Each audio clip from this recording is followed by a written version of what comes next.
మల్లు భట్టి విక్రమార్క చేపట్టిన peoples March పాదయాత్ర ముగింపు సభ ఖమ్మంలో జూలై 2న జరగనుంది. ఇదే సభలో మాజీ ఎంపీ పొంగులేటి శ్రీనివాసరెడ్డి తమ పార్టీలో చేరుతున్నారని ఆ పార్టీ తెలంగాణ వ్యవహారాల ఇన్ఛార్జ్ మాణిక్రావు ఠాకరే తెలిపారు.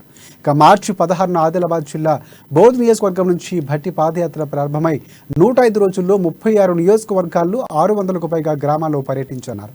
3 రోజుల్లో పాదయాత్ర ముగియనున్న నేపథ్యంలో ఖమ్మంలో జూలై 2న తెలంగాణ జనగర్జన సభ ఏర్పాటు చేస్తున్నట్లు ఆయన తెలిపారు.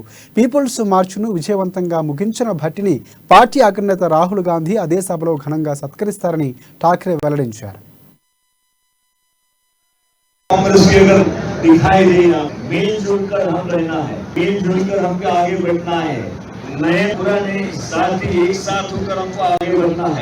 तो उसमें दिक्कत क्या है? सभी को साथ में ले चलने वाली बात है। उन्होंने एक ही टाइम यही मंथ में प्रोग्राम करना था।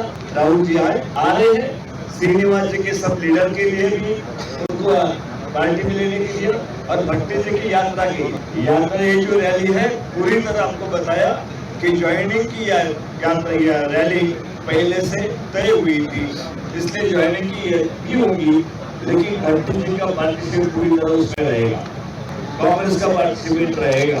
पुराने सभी जिला अध्यक्ष सभी लोग उसमें सम्मानित होंगे। ऐसी कोई बात नहीं, मीडिया में जानबूझकर कुछ लोग आपको बता रहे होंगे, कोई गलत ये